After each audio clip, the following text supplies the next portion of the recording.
엄마가 대학교 졸업했으니까 나가 살라고 해가지고 그래서 제가 여기 세 사람이 있습니다. 양쪽 두 사람은 MBTI E형. 저는 NFP입니다. 저는 ENFJ. 사람들과 시간 보내는 걸 좋아하고 복작복작한 분위기를 좋아하죠. 가운데 이 사람은 MBTI I형. 저는 INFJ 인프제입니다. 혼자 조용히 시간 보내는 걸 좋아합니다. 외향형과 내향형. 정반대인 이 두 유형이 함께 산다면 어떤 일이 벌어질까요? 오구 여러분 안녕하세요. 오늘의 집 제티PD입니다. 청년들에게 새로운 공간을 소개하는 청년 맨션. 오늘 소개할 맨션은 신림동에 위치한 쉐어하우스, 쉐어하우스입니다. 사실 이곳은 몇 년 전까지만 해도 고시원이었는데요.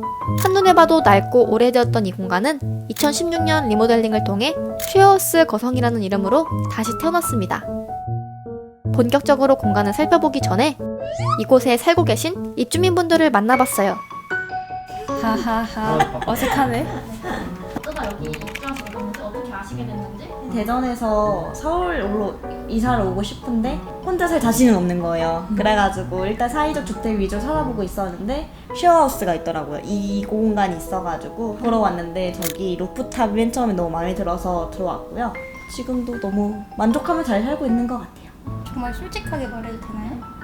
저는 엄마랑 싸웠는데 엄마가 대학교 졸업했으니까 나가 살라고 해가지고 그래서 제가 가진 돈으로 살 수 있는 곳이 뭔가 보증금이 정말 저렴해서 선택하게 된 것 같아요. 보증금은 200이고 월세는 36만 원이에요. 저렴하죠. 저희는 5인실이라서 조금 더 저렴한 것 같아요. 세 분의 MBTI가 어떻게 되시는지 한 번씩 더 얘기해볼까요? 저는 NFP입니다. ENFJ. 저는 INFJ 인프제입니다. 저는 워낙에 놀고 어울려 노는 걸 좋아해가지고 보드게임도 하고 좀 힘든 일 있으면은 맥주도 같이 한 잔씩 마시고 과일 같은 거 사서 나눠 먹고 룸메이트랑 같이 장 보러 간다든지 이런 활동 많이 하는 것 같아요. 일단 밥 먹고 밥 중요하지. 여기 하늘을 보면서 누워있거나 자고. 이처럼 나이도, 성격도, 취향도 다양한 16명의 입주민들이 모여 사는 쉐어하우스. 총 2층으로 구성된 쉐어하우스는 층마다 공용 공간과 주거 공간이 따로 구성되어 있었습니다. 주거 공간은 유닛이라는 공간 안에 미니 거실과 각 방이 있는 구조로 입주민분들은 요 유닛 안에 335 모여 생활하고 있었는데요. 이곳은 널어둔 빨래가 가득해 공간이 비좁아 보였어요. 유닛을 제외하고 입주민분들이 가장 많은 시간을 보내는 곳은 바로 공용 라운지인데요. 여럿이 함께 모이는 곳이라 외로움은 덜하지만 불편한 점도 있다고 해요. 뭐 얘기도 하고 교류하는 건 좋은데 가끔씩 너무 혼자 있고 싶을 때는 여기가 부엌 바로 옆이다 보니까 혼자 있기가 조금 힘들더라고요. 저 진짜 혼자만의 시간 너무너무 중요한 사람이었는데 코로나가 장기화되다 보니까 같이 있는 시간이 너무 소중해지더라고요. 그래서 우리가 좀 더 즐겁게 보낼 수 있는 공간이 되었으면 합니다. 테이블도 4인 테이블, 소파도 3인용 소파. 친구랑 노는 걸 좋아하는 사람도 가끔은 혼자 있고 싶은 순간이 있고 혼자 있는 걸 좋아하는 사람도 시끌벅적한 분위기가 그리울 때가 있죠.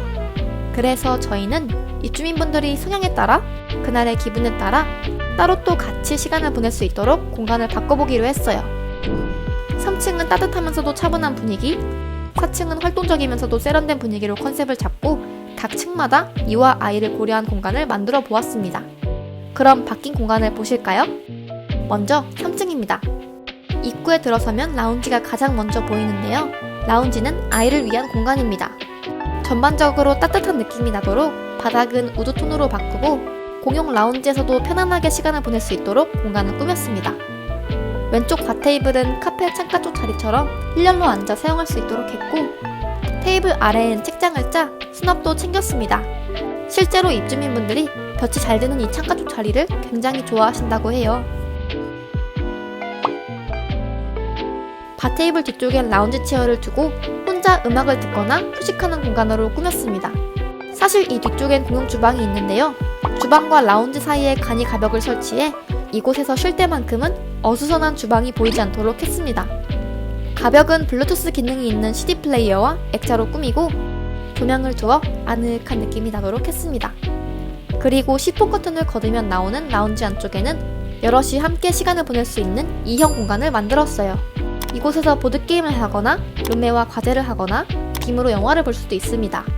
벽에는 부피가 큰 책장 대신 매거진 렉과 벽선반을 설치해 책이나 보드게임을 둘 수 있도록 했습니다.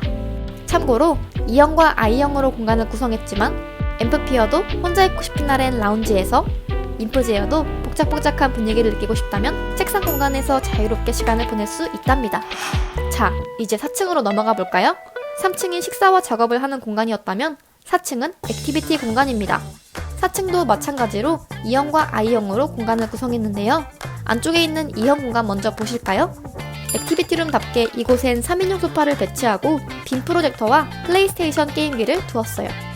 이곳에서 여럿이 모여 게임을 하거나 영화를 볼 수도 있습니다. 소파 맞은편엔 수납 벤치를 두어 친구와 마주보고 이야기할 수 있도록 했고 부족한 수납도 챙겼습니다. 그래도 가끔씩은 방에서 혼자 놀고 싶은 순간이 있죠? 그래서 바로 옆엔 아이를 위한 대여소를 만들었어요. 클래식한 타일과 벽 등으로 편의점 같은 분위기를 연출해봤습니다. 대여소 진열대에는 블루투스 스피커나 스마트폰 거치대 등 혼자 시간을 보낼 때 유용한 소품들을 구비해 두었습니다. 편의점에 온 것처럼 바구니를 집어들고 필요한 물건을 챙긴 후 대여 명부와 이름을 적으면 대여 완료! 이제 방에서 신나게 나만의 시간을 즐기면 됩니다. 다음은 건조 공간입니다. 원래 쉐어하우스엔 건조기가 따로 없어 4층 계단 공간이나 생활 공간에 빨래를 널곤 했는데요. 저희가 4층 계단 공간에 새롭게 빨래 건조 공간을 만들어 드렸어요. 입주민분들의 불편함을 덜어드리기 위해 건조기 2대도 새로 설치해 드렸습니다.